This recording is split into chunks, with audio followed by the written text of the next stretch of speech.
Shalom, dear friends. This week, I wish you Shabbat Shalom from my hideout.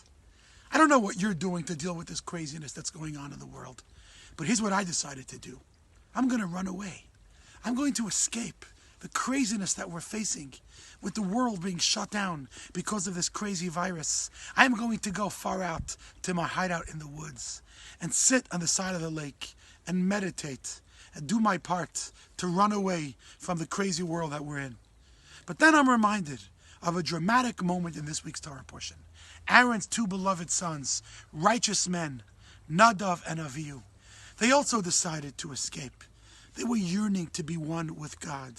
They were yearning to detach themselves from the physical world around them and do their part to become closer to heaven. And sure enough, they walked into the Holy of Holies and their souls expired and went upwards and became one with God. And in this week's Torah portion, the Torah teaches us that they made a grave mistake. Because you see, the purpose of creation was not for us to run away. The purpose of the world around us is not for us to detach and to hide in the woods at the side of the lake. The purpose of creation is for us to engage, for us to be intimately involved with the physical world around us and do our part to infuse it with light, purpose, and meaning.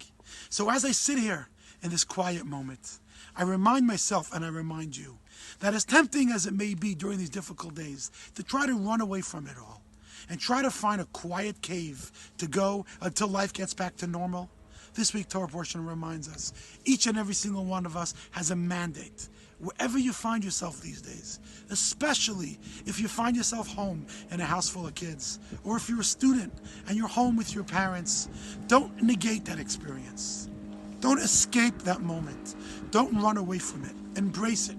Recognize that you have the ability and the power and the responsibility to elevate that moment, to make the materialistic world around us into a holy experience.